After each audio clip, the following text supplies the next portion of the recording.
Only जो है मोदी। कुछ भी कर सकते हो आप। मेरे बाप ऑटो चलाते हैं, हम खाना नहीं खा रहे। भाई महंगाई पहले कितनी थी, आबादी 1.20, अब कितनी 1.60। ठीक है, तो गलती आदमी की है। 10 पैसा करोगे उठा के पंचर सरकार के लिए बनाई गई है, बताओ ना। नहीं, सरकार के लिए बनाई गई भाई, सरकार देखने के लिए बनाई गई ना हमारे। सरकार बनाई के लिए हम लोग भी देखने के लिए। जिसके 14 बच्चे हैं उसको ज्यादा फायदा मिल रहा है। बच्चे को पेपर लीक हो जाते हैं, साले बच्चे पढ़ पढ़ के आज रिक्शा चलाएं, ये काम रह गया है। कोई बेरोजगार नहीं, गांव में लेबर नहीं मिलते ढूंढने से। मैं किसान हूँ, चाहूँ अगर 10 लेबर मिल जाए मेरे को नहीं मिलेंगे 500 रुपए देने पर भी। हमको बताओ कितने 500-700 रुपए में नोट देंगे, ग्रेजुएट 1000 में देंगे तो काम उसको। लेकिन अभी तक मुझे कुछ नहीं दिया। बीएससी फाइनल कर चुका हूँ, घर भटक रहा हूँ, दर दर भटक रहा हूँ, कहीं जाता हूँ नौकरी। चुनाव आयोग है, उसको अपनी जो तीसरा नेत्र होता है ना, उसको खोल के रखना चाहिए कहाँ क्या हो रहा है। देखिए भाई साहब, अब आदमी पढ़ा लिखा है, उसके बाद जो विकास किया है मोदी जी ने, उसके अलावा कोई भी विकास नहीं कर पाए। गुंडागर्दी खत्म हो गई है, ठीक है। उसके बाद विकास हुआ है, राष्ट्र हित में काम किए हैं। 400 पार नहीं कर पाएगी, लेकिन 400 कम भी नहीं रहा। पाठक को नहीं है, मोदी को वोट जा रहा ना। तो सभी को है कि ले दे के आनी बीजेपी ही है, क्योंकि कोई है नहीं, कोई कंपटीशन ही नहीं है। वोट मोदी के नाम पे ही जाएगा, चाहे कोई कुछ भी कर ले। मेरे बाप ऑटो चलाते हैं, हम खाना नहीं खा रहे। भाई महंगाई पहले कितनी थी, आबादी 1.20, अब कितनी 1.60। ठीक है, तो गलती आदमी की है। 10 पैसा करोगे उठा के पंचर सरकार के लिए बनाई गई है, बताओ ना। नहीं, सरकार के लिए बनाई गई। भाई, सरकार देखने के लिए बनाई गई ना हमारे। सरकार बनाई के लिए हम लोग भी देखने के लिए। बच्चे क्यों पैदा कर दिए सरकार ने? लागू करे ना, फिर लागू क्यों नहीं करती है वो? लागू करे, 2 बच्चे होंगे लागू करे। ये कोई आप सरकार पे आप जाकर सरकार नहीं, सरकार के लिए बनाई गई है। रोजगार देना है। जिसके 14 बच्चे हैं उसको ज्यादा फायदा मिल रहा है।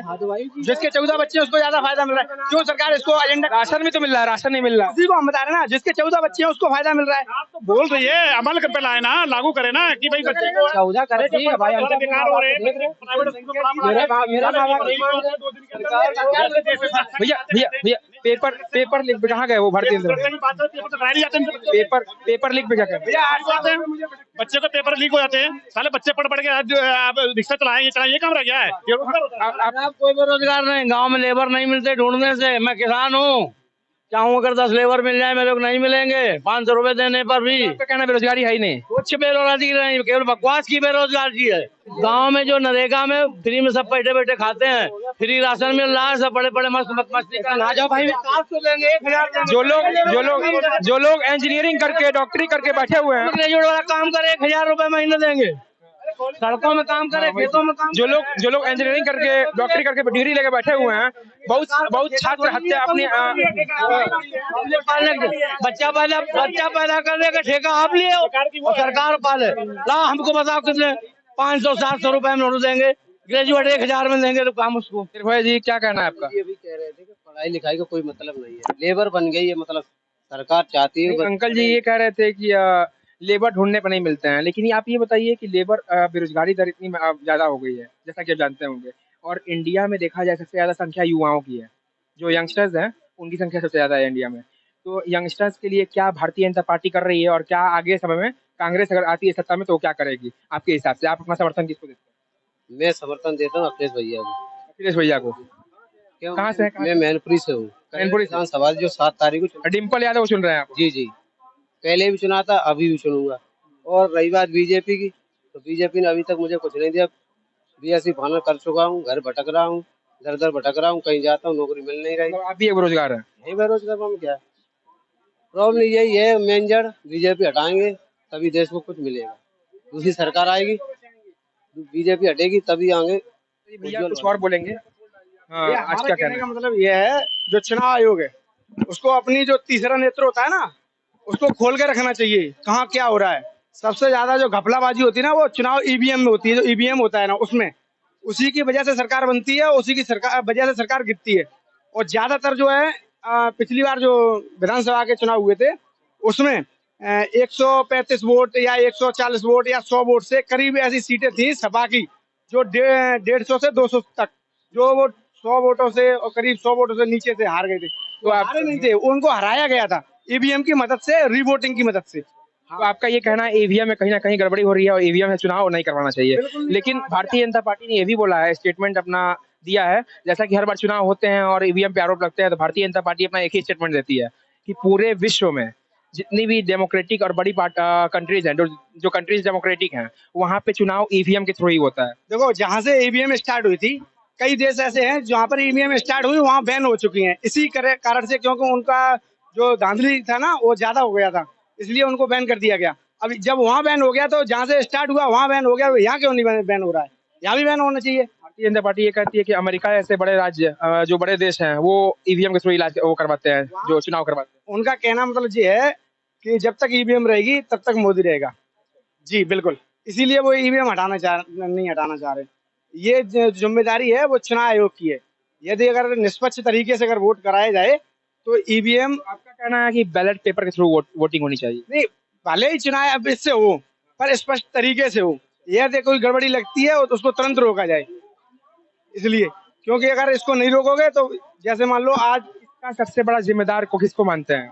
चुनाव आयोग को, इलेक्शन कमीशन, चुनाव चुनाव आयोग को। ये जिम्मेदारी जो चुनाव आयोग की है तो उसको समझना चाहिए ये यहाँ कहाँ धांधली हो रही है। जैसे मान लो ईवीएम में धांधली हो रही है, उसको हटाए, बैलेट पेपर को लगाए, क्यों नहीं चेंज कर रही है? जब चुनाव आयोग का मतलब क्या होता है? चुनाव आयोग का मतलब क्या होता है? मतलब हमने वोट दिया, साइकिल में चला गया, बीजेपी में मदद कर रहा है, ये इसका तो हनन हो गया ना, तो इसको देखना चाहिए। ऐसा कैसे कह सकते हैं कि आपने सपा को वोट दिया, भाजपा में चला गया, ये कैसे होता है? वायरल है अभी फिलहाल वीडियो फेक होता है। देखो वो बहुत ज्यादा हम तुम्हें बता रहे हैं, जो ईवीएम होता है उसमें भाई हैकिंग हो जाती है, ज्यादातर हैकिंग होती है। नहीं, ऐसा नहीं होता है कोई मतलब इतने मार्जिन से जीता हो और उसको एकदम हरा दिया जाए रीवोटिंग के मतलब मामले से। कोई 2000-4000 वोटों से आगे चल रहा है, फिर वो 5 वोटों से कैसे हार गया? हमारे यहाँ का मैटर है इटावा का। तो कहीं ना कहीं देख सकते हैं आप, इनका ये कहना है, इनका डायरेक्टली जो प्रहार है वो इलेक्ट्रॉनिक वोटिंग मशीन, जो कि ईवीएम, जिसके थ्रू हमारे देश भारत में वोटिंग करवाई जाती है, इनका ये कहना है। और ज़्यादातर लोगों का कहना है कि ईवीएम के थ्रू वोटिंग नहीं होनी चाहिए। जैसा कि आपने देखा, अभी हमने लोगों से बात करी, तो अभी हम मौजूद हैं प्लेटफॉर्म पे। जी हाँ, तो हम लोग प्लेटफॉर्म नंबर 4 पे मौजूद हैं। तो यहाँ आप देख सकते हैं काफ़ी लोगों का जमात है यहाँ पे। तो हम सबसे जानेंगे कि चुनावी समीकरण क्या है, क्या बैठ रहा है, कौन सरकार बन रही है, किसकी सरकार बन रही है, लोगों का मत और लोगों का पक्ष किसकी तरफ, किस सरकार के पक्ष की तरफ। जी, किसको, कहाँ से हैं आप? जी हाँ, फर्रुखाबाद से। तो फर्रुखाबाद से कौन जीत रहा है? अब हमारे भैया बताना भी रहे, अब जिन्हें बोलो जिले का पढ़े लिखे हम तो घर पढ़े भाई, हम तो सपा के सपोर्ट सपा को। तो कहाँ से हैं आप? डिस्ट्रिक्ट फर्रुखाबाद। और चतुर्वेदी जी कहाँ से हैं? डिस्ट्रिक्ट इटावा। इटावा। तो इटावा से क्या लग रहा है? इटावा तो मैनपुरी में आता है, इटावा क्षेत्र जो है वो मैनपुरी लोकसभा में आता है, जैसा कि आप जानते हो। तो मैनपुरी से स्वयं अखिलेश जो राष्ट्रीय अध्यक्ष है, उनकी पत्नी डिम्पल यादव जी वहाँ से प्रत्याशी बनाई गई हैं, गठबंधन यानी सपा समाजवादी उम्मीदवार। तो क्या लगता है आपको, कहाँ तक मुश्किलें हैं डिम्पल यादव की, और कहाँ तक उम्मीद है कि वो जीत कर फिर संसद में अपना देखिए भाई साहब, अब आदमी पढ़ा लिखा है, ठीक है, उसके बाद जो विकास किया है मोदी जी ने, उसके अलावा कोई भी विकास नहीं कर पाएगा। वहाँ पे आंधी सिर्फ बीजेपी की है और मोदी जी ही बन के रहेंगे वो प्रधानमंत्री। मैनपुरी में, यानी मतलब मैनपुरी लोकसभा में भाजपा की आंधी, पूरी गुंडागर्दी खत्म हो गई है, ठीक है, उसके बाद विकास भी हुआ है, राष्ट्र हित में काम किए हैं। तो मोदी जी ने ऐसा क्या कार्य किया जिससे आप उनको चुन रहे हैं? नहीं किया, कहाँ से कहाँ देश पहुँचा दिया, कहाँ पहुंच गया, बताइए। कहाँ आप नहीं जान रहे हो? कोई भारत देश को पूछ रहा था?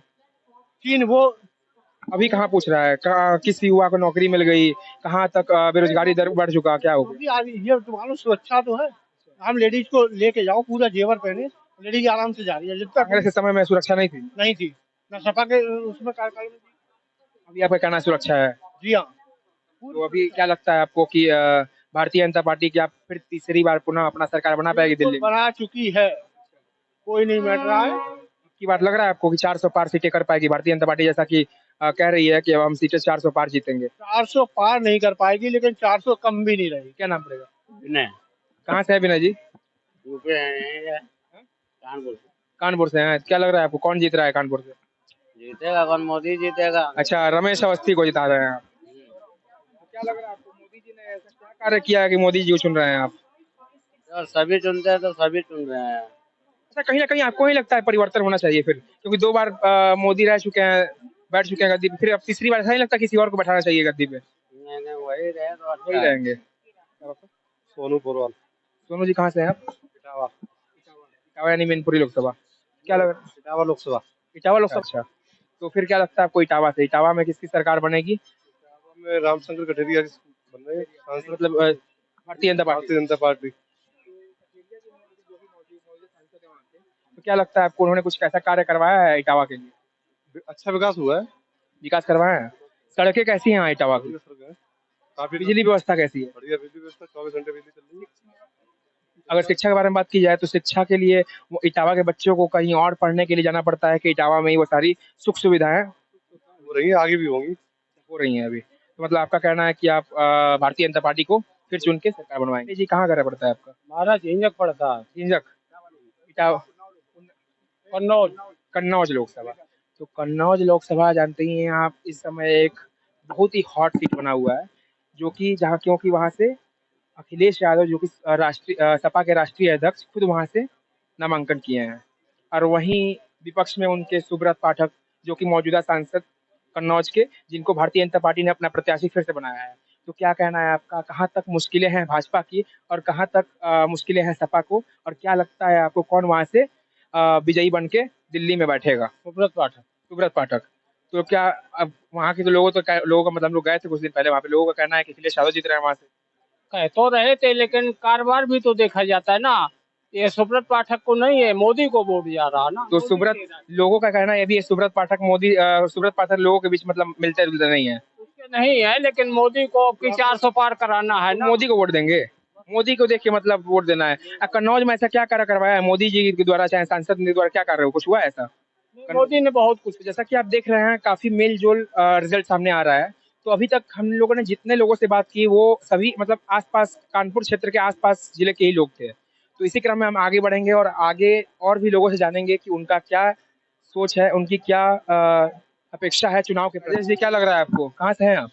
हम हैं दिव्यापुर से, औरैया से। औरैया से। तो इटावा लोकसभा में क्या लग रहा है आपको, कठेरिया जी फिर पुनः एक बार फिर से सांसद बन पाएंगे या उनकी मुश्किलें हैं? नहीं पुनः पुनः कोई नहीं रोक पाएगा। अच्छा, यानी मतलब आपका कहना है कठेरिया जी फिर से एक बार सांसद पद का शपथ लेंगे। बिल्कुल बिल्कुल शपथ लेंगे। कठेरिया जी ने काम करवाया है वहाँ आपके लोकसभा में? अच्छा काम करो, जब हम लोग कहते हैं तो तत्काल वहाँ पर उपस्थित होती है। कोई जैसी कोई शिकायत अपनी लेके गए तो सांसद जी हमारे तुरंत वहाँ पे सारी समस्या हल करते हैं। बहुत अच्छे, बहुत नेक इंसान। अच्छा, वहाँ पे जो पालतू जानवर होते हैं, वो जो आवारा जानवर हैं, उनकी समस्या ज्यादा है वहाँ, क्या कहना है? गौशाला खुलाई रखी है। गौशाला बनाई रखी है, फिर भी सड़क पे तो टहलते रहते हैं पालतू जानवर। एक आध जो नहीं पकड़ में आता है तो वो सड़क पे एक आध टहलता है, नहीं गौशाला में। गौशालाओं में जैसा कि आप जानते हो, गौशाला में हालत खराब है, मुझे उतनी सुख सुविधाएं उनको नहीं मिल पा रही। मौजे में गौशाला बहुत अच्छी व्यवस्था चल रही है उसमें। चल रही है। तो आइए जानेंगे भैया से, क्या नाम है भैया आपका? आदित्य। आदित्य जी कहाँ से हैं आप? मैं कानपुर से हूँ, बट मैं आगरा जा रहा हूँ, मेरा घर आगरा में है। कानपुर से ही हैं आप। तो कानपुर में क्या लगता है आपको, किसकी आंधी चल रही है, चुनावी आंधी? कौन जीत के दिल्ली मतलब जाने वाला है यहाँ से? कानपुर से चुनावी आंधी, देखिए अब पता तो सभी को है कि ले दे के आनी बीजेपी ही है, क्योंकि हाँ सामने क्योंकि कोई है नहीं, कोई कंपटीशन ही नहीं है। आलोक मिश्रा इंडिया गठबंधन से प्रत्याशी है, आलोक Mishra. Okay. Bharatiya Janata party NDA से उम्मीदवार हैं रमेश अवस्थी जी, जो कि सबका यहाँ पे नाराजगी है कि सत्यदेव पचौरी जी का टिकट काट के भारतीय जनता पार्टी ने एक बाहरी, जो कानपुर से जिनका मतलब कानपुर के नहीं है, बाहरी आदमी को टिकट दे दिया। हाँ, जिससे मतलब काफी नाराजगी है जनता में। इस पे क्या कहेंगे? देखिए अब इसमें हम लोग क्या कह सकते हैं, हम तो यही कहेंगे कि मोदी के नाम पे वोट देना है आप लोगों को। वोट मोदी के नाम पे ही जाएगा, चाहे कोई कुछ भी कर ले, क्योंकि एक जनता के बीच में एक विश्वास बना हुआ है कि अगर मोदी सरकार आएगी तभी भला हो पाएगा, नहीं तो नहीं हो पाएगा। क्योंकि जो सामने वाले जो दूसरी पार्टी है उसकी कोई नीति नहीं है, उस गठबंधन के पास कोई एजेंडा ही नहीं है, उनके पास कोई बोलने के लिए कुछ बचा ही नहीं है, क्योंकि जो पिछले 10 साल गए हैं उसमें सरकार ने कोई भी मौका ही नहीं दिया विरोधियों को बोलने के लिए। एक कानपुर की बहुत बड़ी समस्या है ट्रैफिक जाम की समस्या। आपने देखा होगा टाटमिल चौराहे से लेके झगरकट्टी और फिर ओवरब्रिज पूरा एंड तक, जरीब चौकी तक पूरा जाम लगा रहता है। काफी समस्या है, तपती धूप में सबको, जो बाइक चालक होते हैं, ऑटो चालक होते हैं, और फिर जो गाड़ी में एकदम जाम, घंटों जाम में फंसे रहते हैं। तो ये एक बहुत बड़ी समस्या है। कौन लोग कहते हैं, सरकार कहती है कि कानपुर एक स्मार्ट सिटी है और कानपुर को स्मार्ट सिटी बनाई जाएगी। तो लेकिन आप उस हिसाब से देखिए, आप तो एक लग रहा है कि मतलब कुछ ऑफिशियल काम करते होंगे, तो कहीं ना कहीं जनता को समस्या होती होगी कि नहीं इस चीज की, क्या लगता है, इस पे क्या कहेंगे? देखिए, जनता को समस्याएं होती हैं, लेकिन अब समस्याओं का निवारण रात भर में नहीं हो जाता। समस्याओं को समाधान करने में धीरे धीरे समय लगता है। समय के साथ ही समस्याओं का समाधान हो। जैसे आप देख सकते हैं, काम सब जगह चल रहा है। किसी चीज को बेहतर करने के लिए ही काम हो रहा है। ऐसा तो मतलब एक्सपेक्टेशंस हैं आगामी जो 5 साल में, जब अगर सरकार फिर बनती है भारतीय जनता पार्टी की, तो वो क्या कुछ सुधार करवाएगी कानपुर ट्रैफिक मामलों में? जी, बिल्कुल। मैं पूरी तरह से आश्वस्त हूँ, पूरी तरह से आश्वस्त हूँ कि सरकार जो है वो अच्छा काम कर रही है और आगे भी अच्छा ही काम करेगी। क्योंकि एक बार इंसान गलती कर सकता है, 2 बार इंसान गलती कर सकता है। एक बार सरकार गलती से आ सकती है, लेकिन दोबारा आई है और पुराने से ज़्यादा बहुमत से आई है। और इस बार हो सकता है कि उससे भी ज़्यादा बहुमत से आए। तो 3 बार कोई गलती नहीं कर सकता। बहुत बहुत धन्यवाद आपका। जी सर, क्या नाम रहेगा भैया आपका? जी, मेरा नाम है सचिन मिश्रा। सचिन जी, कहाँ से हैं आप? मैं फिरोज़ाबाद से हूँ। मैं कानपुर में नौकरी करता हूँ। जो जॉब करते हैं आप कानपुर में? तो फिरोजाबाद का पहले हम हिसाब किताब पूछेंगे आपके। फिरोजाबाद से क्या लग रहा है आपको, किसकी चुनावी आंधी चल रही है? फिरोज़ाबाद में इस बार बीजेपी और समाजवादी पार्टी दोनों में टक्कर है।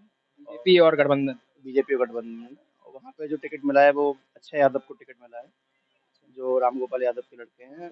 और हाँ, वहाँ पे वो पहले ही सांसद रह चुके हैं, तो वहाँ टक्कर है दोनों। जीते? देखिए, जो काम करेगा वो जीतेगा।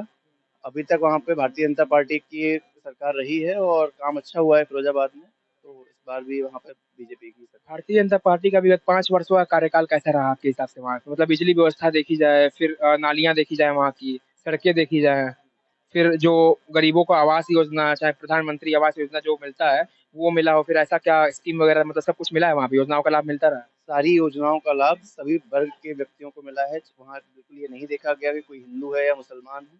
वहाँ जो भी वर्ग का निचले तबके के जो भी व्यक्ति जहाँ से भी लोग आते हैं, सभी लोगों को इसकी योजनाओं का लाभ मिला है। चाहे वो कोविड के दौरान आपका जो उन्होंने चीज़ें बाँटी थी, वो सभी लोगों को मिली हैं। आप अपना समर्थन भारतीय जनता पार्टी को ही देते हैं? हाँ, वहाँ पे भारतीय जनता पार्टी को मैं देना चाहता हूँ, चूँकि मैं कानपुर में जॉब कर रहा हूँ, तो हाँ, ये मैं मानता हूँ कि जो सत्यदेव पचौरी जी का टिकट काटा गया है, यहाँ मैं लंबे समय से मैं यहाँ रह रहा हूँ, तो वो गलत काटा गया है। अगर उनको टिकट मिलता तो एक और बड़े अंतर से जीत होती। लेकिन आपको नहीं लगता कानपुर कहीं न कहीं अभी भी बहुत पीछे है? बिल्कुल पीछे है। जैसे जो ट्रैफिक की समस्या है, ये बहुत बड़ी समस्या है। अभी हम लोग मैं सर्वोदय नगर से यहाँ तक आया, तो मुझे आने में आप मान के चलिएगा कि 1 घंटा 10 मिनट का समय लगा, बल्कि इतना लंबा रास्ता नहीं है। हालाँकि फ्लाईओवर बने हुए हैं, मेट्रो का काम चल रहा है, हो सकता है मेट्रो बनने के बाद ये थोड़ा-सा कम हो जाए, सुधार हो जाए कुछ इसमें? लेकिन क्योंकि कोई तगड़ा विपक्ष नहीं है, तो बीजेपी से अच्छी फिलहाल कोई पार्टी कहाँ नहीं। पड़ेगा आपका? मेरा फतेहपुर के पास। फतेहपुर। तो क्या लगता है आपको फतेहपुर में किसकी आंधी दौड़ रही है? कौन जीत रहा है फतेहपुर से? अभी तो फिलहाल मुझे क्या पता कि चुनाव में किसको किसको चाहते हैं प्रधानमंत्री, किसको चाहते हैं प्रधानमंत्री, किसको बनना चाहिए देश का? प्रधानमंत्री किसको बनना चाहिए देश का? मतलब प्रधानमंत्री गठबंधन की सरकार, गठबंधन ने किया है ना, इंडिया गठबंधन, तो किसको चाहते हैं राहुल गांधी प्रधानमंत्री बने कि कौन बने? किसको प्रधानमंत्री के रूप में किसको देखते हैं? कहने से तो नहीं, नहीं, फिर भी कहने से नहीं, लेकिन आप सोचे होंगे ना एक कि हाँ, ये नेता सही है, इसको लाने पे ये बैठेगा तो कुछ विकास करेगा देश का, युवाओं का भला करेगा, हमारा भला करेगा। तो ऐसा कुछ होगा? कुछ सोचे हैं आप? असल मुझे तो ये समाजवादी पार्टी समाजवादी पार्टी से आप सोचे हैं? हाँ, कहाँ से हैं आप? उन्नाव। उन्नाव। तो उन्नाव में जैसा आप जानते हैं एक अलग ही आंधी चल रही है अभी, क्योंकि भारतीय जनता पार्टी से सांसद, जो मौजूदा सांसद थे साक्षी जी महाराज, उनको भारतीय जनता पार्टी ने तीसरी बार मैदान में उतारा है। और वहीं दूसरी तरफ देखा जाए तो गठबंधन से, समाजवादी पार्टी से अनु टंडन जी को अपना प्रत्याशी बनाया गया है, और बसपा से भी उम्मीदवार हैं अशोक कुमार पांडे जी। तो क्या कहना है आपका, कौन जीत रहा है उन्नाव से? किसकी आंधी तेज है?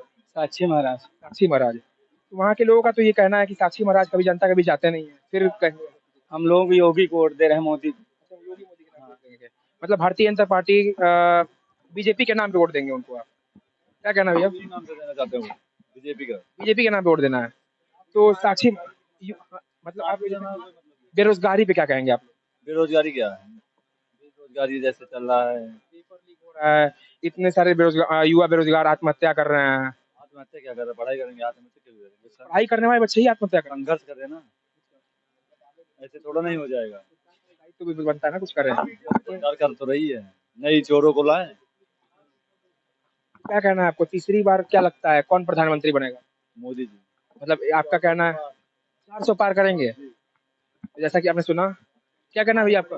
दीपक सिंह जी। दीपक सिंह जी, क्या कहेंगे आप, कौन जीतेगा? बीजेपी। बीजेपी बिल्कुल बिल्कुल। उन्नाव से ही है? उन्नाव से ही है। तो आपका क्या कहना है, उन्नाव से आप जी महाराज जी को जिता रहे हैं? महाराज जी जीतेंगे वहाँ से। तो क्या कहना है आपको, क्या लगता है कि तीसरी बार कौन प्रधानमंत्री के रूप में शपथ लेगा? मोदी जी लेंगे, जैसा कि आपने देखा। क्या नाम पड़ेगा भाई? अनुभव सिंह। अनुभव जी, आपका आप क्या कहेंगे उन्नाव के सियासी हलचल में? आप क्या कहेंगे, आपका क्या कहना है? कौन किसको उन्नाव का बागडोर मिलना चाहिए? कौन एक बड़ा नेता है, मतलब चला पाएगा? कौन, अनु टंडन या फिर साक्षी जी महाराज? 13 मई को बात पता चलेगा। 13 मई के बाद। हाँ। तो अभी माहौल देख के क्या लगता है आपको? माहौल, उन्नाव का माहौल 13 मई को बात पता चलेगा किसका है जितने किसका भी लोगों नहीं। से बात किया, वो कानपुर से आसपास के जिले के ही लोग थे और काफी मिला जुला पर मतलब जो परिणाम जानने को हमको मिला। इसी हिसाब से मिलते हैं अपने अगले वीडियो में। इसी हिसाब से मैं विकास सिंह, खबर ज्ञान।